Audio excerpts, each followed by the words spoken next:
Hi, and welcome to Rontime. It's June. Today would be the 15th? I guess so. Happy Father's Day to all the fathers tomorrow. And also a happy birthday to my granddaughter Mia, who will be 3 years old tomorrow. Followed the next day, Monday the 17th, by my birthday, my 64th. So, 64 years. I remember the Beatles had a really funny song, Will You Still Feed Me and Will You Still Need Me when I'm 64? And we always used to, in my band, play it when I'm 6'4", which was kind of funny because none of us were very tall except David Bromberg. He was pretty tall. And Kenny Roy, who was probably 6 feet something. Anyway, reminiscing on the old days and what it means to be a father. I think about my dad. My dad was a real special man. He was a scientist, a botanist, a biologist, and he had degrees in also zoology. So he was really wide-read scientist, broad base of knowledge, excellent memory, recall of the Latin names for most species that he'd ever memorized, and it was a lot of fun to grow up in his tutelage. He taught me a lot of respect for science and scientific evidence. And I've tried to look for scientific evidence in where people form beliefs and how they create patterns. And because of my dyslexia, I can see patterns in things that other people can't see. And I can't see all the patterns that others see. And so seeing has always been a very important tool for me, so much so that at one point I took the risk of having radial keratotomies on both of my eyes at a time when I was, I think, number 43 in the United States to have the operation. And it was done at a teaching hospital in San Francisco. And back then it was done with a micrometer scalpel that had a ruby blade on it. And I can recall saying to the surgeon that the blade was actually had a fault in it and that he should look under the microscope. And when he did, he indeed saw the fault. It was a crack that could have resulted in the tool breaking during the operation. So the things that I have been able to see that have helped me fix my eyes that couldn't see, vision's really important to me, and I've used something called lucid dreaming to try to work on some of my architectural problems and other problem areas that I haven't been able to solve using conventional thinking and conventional tools. And so I learned a long time ago to see the back of my hands in my dreams. And once you can see the back of your own hands in your dreams, then you can begin to see them going out into your dream and actually picking up and moving objects. And so once you become accustomed to that practice, you can steer your dreams. And you don't necessarily have to have nightmares anymore, because nightmares appear to be dreams that you don't have control over, where you're the victim of the dream rather than the one driving the car through the field of dreams. Great movie, by the way.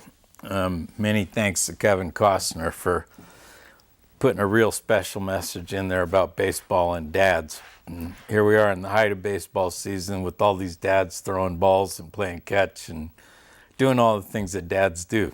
So, also like to give a big shout out to my son Blair, who's one of the most amazing dads I know. The way that you work with Mia and the way that you're so amenable and flexible to changes just amazes me. But then again, you went to Kino school and you learned under a non-graded curriculum of self-guided education where you set goals and went after them. And my problem is I just don't set goals because I'm not sure there's that much more I want to accomplish anymore. I'm still trying to recover from what I have done. and it's not always working. So here we are on this day before Father's Day, honoring the men who brought us to this life through their own contribution and through sharing, through creating another human being. Here on Rontime, I'm often reminded that our time is an expandable media, that when there's not enough of it, it seems really scarce. And when there's nothing to do, it seems like it goes on and on and on forever. So here on Rontime, I'd like to ask you to examine the flexibility of yourself in your relationship with time, kind of like the way that I have to ask myself, what am I doing and why? Or what am I doing and how? Or what am I doing and when? Or where? So if I stay out of the esoteric area of asking the question why, I can get a lot more work done and accomplish a lot more asking who, where, when, what, and how. I remember there was a guy named Mike. Oh my. A guy named Mike who had at one point been a consultant to NASA and worked with us at the University of Arizona in a program that I was in called Human Growth and Development. And Human Growth and Development was a community-based program where university students like myself went through a selection process and an education process that included some really good Gestalt psychology education, some group mentoring and group facilitation skills. And we went into the community and created a lot of things, including a suicide crisis intervention line, a free clinic for medical treatment down in the barrio, a drop-in counseling center at the U of A, a number of things like that. And Mike used to say there is this focus formula, and that if whenever you come to the question why, if instead you'll focus on who, what, when, where, and how, then you never have to answer the question why, which is, if I recall, it was Werner Erhard used to say there's two answers to why. One's why not, and the other's because. If you answer why not, then you're probably going to go ahead and do an affirmative action on the basis of the answer. And if you ask if the answer is because, then because leads to rationalization. And rationalization is the process by which I actually am perfectly okay sitting here taping a television show talking to you about something that probably doesn't even matter to you, but you've invited me into your viewing space to listen to it anyhow. So since we have this time together, what I'd like to use this time together to ask you to do is examine your time. Examine your use of time. Examine the availability of your time. And I want to ask you to do a little favor with me. We're going to take off our shoes right here. Okay? So these would be my shoes, and this would be my pen here. And today we're going to take our pen and we're going to write thank on one of our shoes, and we're going to write you on our other shoe. And when we put them on, every step we take today will be a step in gratitude. So perhaps you're wondering why I called you all together like this. Well, it's because there's part of me that wants to be like a part of you.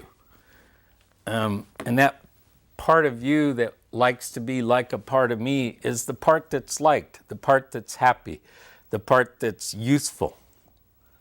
And interestingly enough, when I'm alone, I don't always know what my effect is on others, or how useful I've been, or how good I've done at accomplishing the things that I've set out to do.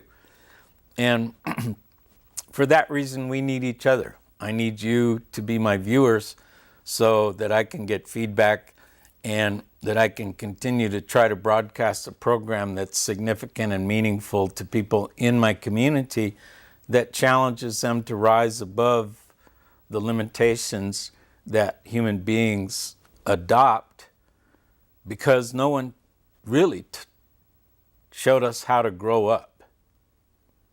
And no one really studies how to grow old gracefully. We're in such a hurry to live our lives at the speed at which life already flows that planning ahead actually takes some scientific training and it takes some discipline.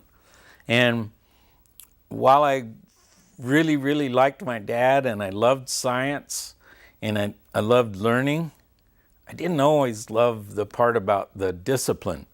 And I didn't always keep notes. I didn't always manage my files. I didn't always do anything the same, because it turns out the way that I learned best was what challenged me, what made me eager or anxious or excited. And my dad had a really, really wise saying. He used to say that worry is the interest you pay on a debt that you don't owe. So he said the time and energy that you invested in worry could be reinvested in actual work. And so I kind of grew up, with a be happy, don't worry attitude.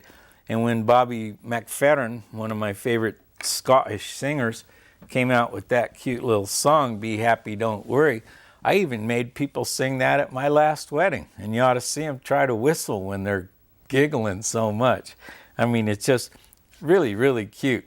So Be Happy, Don't Worry could easily be the theme song if I could afford the rights. Anyway, Mr. McFerrin, if you're listening, I would accept a gift of those rights any day. Anyhow, so here we are. You'll notice I'm once again sitting on the beach in Mexico in front of my beautiful beach house, for which I'm eternally grateful. It appears to be the only thing in my life that's working. I mean, a few years ago, my brother, who was my architect, died, and I had to close our commercial firm. A month later, my wife announced that she was leaving me and filed for divorce. I think 6 months after that, I totaled my Land Rover and got a DUI and started a downward spiral. And within a year of that, I'd lost my favorite, biggest custom home ever to foreclosure. So I built a small studio at my mom's house, in the same place where I used to have a fort when I was a kid, and discovered things that I had buried there as a child for safekeeping and for historic value. So it's really interesting. I'm very grateful that my mom still lives in the same place, because at some point I'll have myself a really nice subterranean guest house there and be able to hang out in one of my favorite places from childhood. Growing up in the Tucson Mountains in Tucson, Arizona, when there were 100,000 people in the whole valley, this was a really, really fun town. And I had two brothers, and we went everywhere on our bicycles, and nobody cared. I mean, we could volunteer at different agencies. We sang at Tucson Boys Chorus. We were Boy Scouts. There was a lot of stuff to do in this community for a little town. And there still is a lot of stuff to do in this community for a little town. And one of the things that I'd really, really like to accomplish in my lifetime is bringing a sustainable and manageable supply of water to this town. So, last show, number 4, I talked about Sonoran Desert Dreams, a beautiful film by Thomas Wewant. And I talked a little bit about my dream of building rafts on the Santa Cruz River and floating out to the Sea of Cortez to go fishing in what I still believe to be one of the most beautiful pieces of the ocean on earth. So at some point, I'm going to get real serious and start looking at the engineering practicality or the feasibility of bringing saltwater canal from Guaymas to Nogales and storing fresh water in a sustainable lake, creating navigable flow of the Santa Cruz River. And hopefully establishing barge traffic from here to Yuma, gravity flow. Start creating an agricultural zone in this part of the world with fresh water from solar desalination and vertical gardening, hanging gardening systems. I did see last week where there was a release, public service announcement from Qatar, and they have begun operation on the largest vertical garden system on Earth that uses solar desalinated water to grow hanging vertical gardens in high concentrated sunlight areas. Indoors, inside structures, because the average Qatar day temperature in the summertime hovers around 122 to 130 degrees. So also I saw a really cool show about a desalination plant that's being built into the sand dunes and creating a 55-mile pipeline to the city of Melbourne, Australia. And again, completely solar powered with a green roof so that it completely blends into the atmosphere, the dunes and the area around it. And so they tunneled 55 miles to the city of Melbourne to give them a sustainable water supply source. There are 14,000 desalination plants on the earth providing fresh water to people at this time. That's expected to grow in large part because the demand for water continues to grow as people become more middle class. They demand more and better sanitation facilities in their homes, etc. And interestingly enough, every 20 seconds, somewhere on the earth, a human being dies because there is not access to adequate sanitation and clean water. And that's interesting because here in America, every 37 seconds, our federal government is willing to waste the money arresting someone for possession of cannabis. Now, if our priorities were to shift a little bit and some of the change that's been promised by past presidents were to come forward and manifest on the earth now, then cannabis and hemp would be legalized so that we could actually have sustainable agricultural crops that would produce all the crude oil replacement that we need with biology oil, with plant oils that are pure enough to burn straight in a diesel engine right out of the plant. So if that were to occur and the federal government were to shift its emphasis to harmful drugs like crack, like cocaine, like heroin, like methamphetamines, then there would be adequate federal funding to, plus the release of 500,000 prisoners in the United States who are currently being held for nonviolent first-time cannabis offenses. And the interesting part is that here in America, where 5% of the world's population exists, 25% of the world's prisoners are incarcerated here.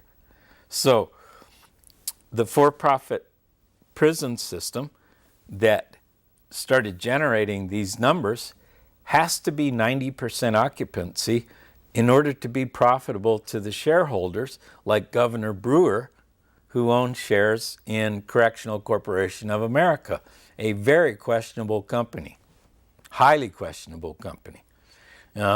Many reports of abuse of teenagers in their care.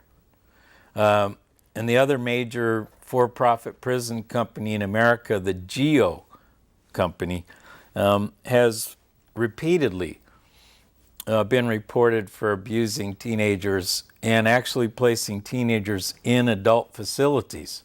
All of this brings me to the point of, I hope it's time that enough people are going to take off their shoes and write thank you on the bottom and start walking around in the state of grace and gratitude that it takes when you remember to be grateful. And, you know, there was a great band called the Grateful Dead. And, you know, they might have been a little different than the conventional bands of the time around them because they were kind of hippies. They were free-spirited. They traveled freely. They had a bus. You know, they invited their people to dance and not just sit and listen to them and things. And they actually altered the culture of the time. And they're still altering the culture today because there are so many Grateful Dead bands who do really, really decent copies of their music and keep the music alive. So what happened to that gratitude and what happened to that openness of the hippies in the 60s and the flower children?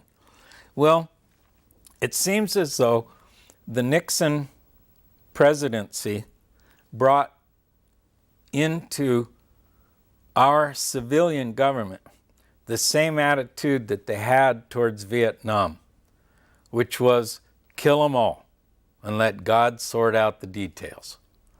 Well, that same kind of take no prisoners attitude came back into our civilization, and National Guardsmen actually shot American citizens in a peaceful protest on a campus of Ohio State University, killed 4 students in a peaceful demonstration. And then Ellsberg released the Pentagon Papers about the truth of the war, the undeclared skirmish in Vietnam, and looked back at the history of where the French lost in Vietnam, and we learned nothing from them. Then we followed the Russians into Afghanistan, and we're not winning there. And so we didn't learn anything from those people either.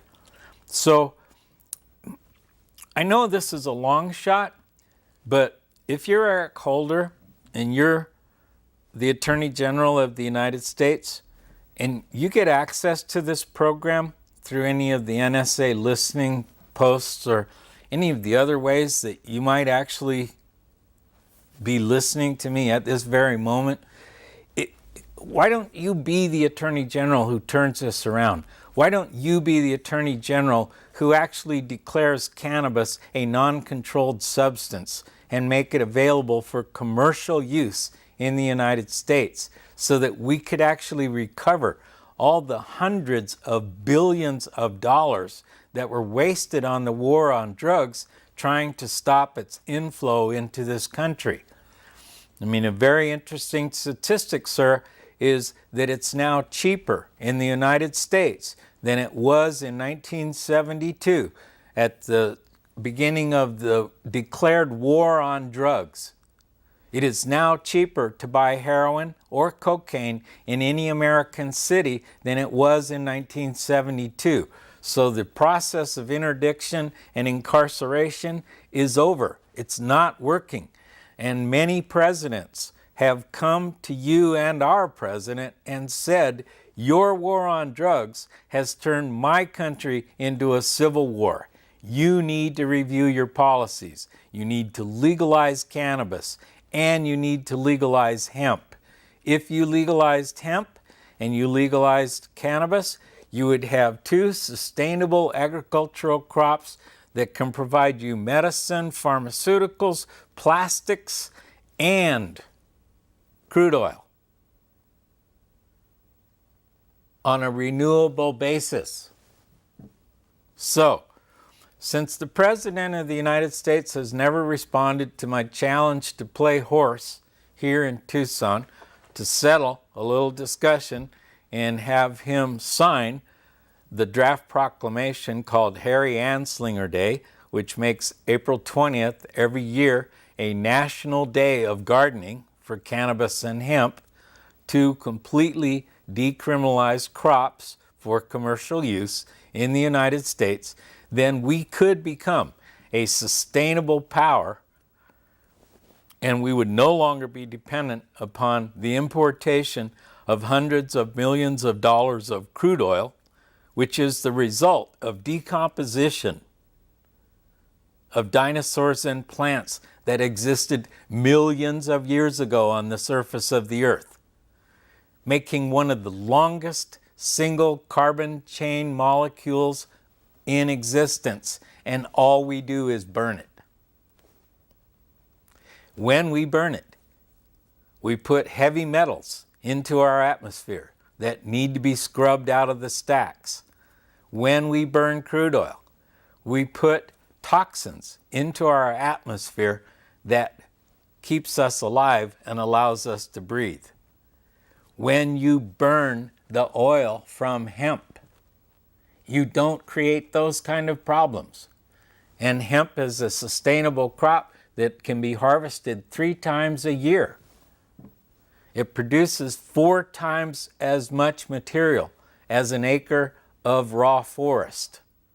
And raw forest takes 30 years to produce that same material. So, Mr. Holder and Mr. Obama, it is time for the two of you to review your policies. You've had plenty of discussions with other leaders. You've had plenty of opportunities to ignore the big money from the lobbyists that come from the prison guards and the police unions, the money that comes from the pharmaceutical companies to try to keep unfair competition in place so that cannabis, with its cancer-curing ability, does not upset their profit. And if you can overcome the bias and the ignorance of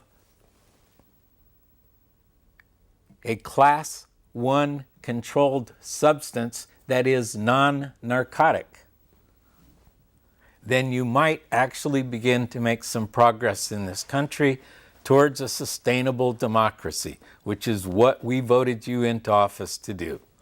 So, at this time, I'd like to thank you for taking the time to spend a little time with me and to listen to my rant and rave about time, because it's Ron time. And Ron time is actually very grateful to Access Tucson for giving me the facility to come into your living rooms and to hammer you if you're the Attorney General or the President of the United States.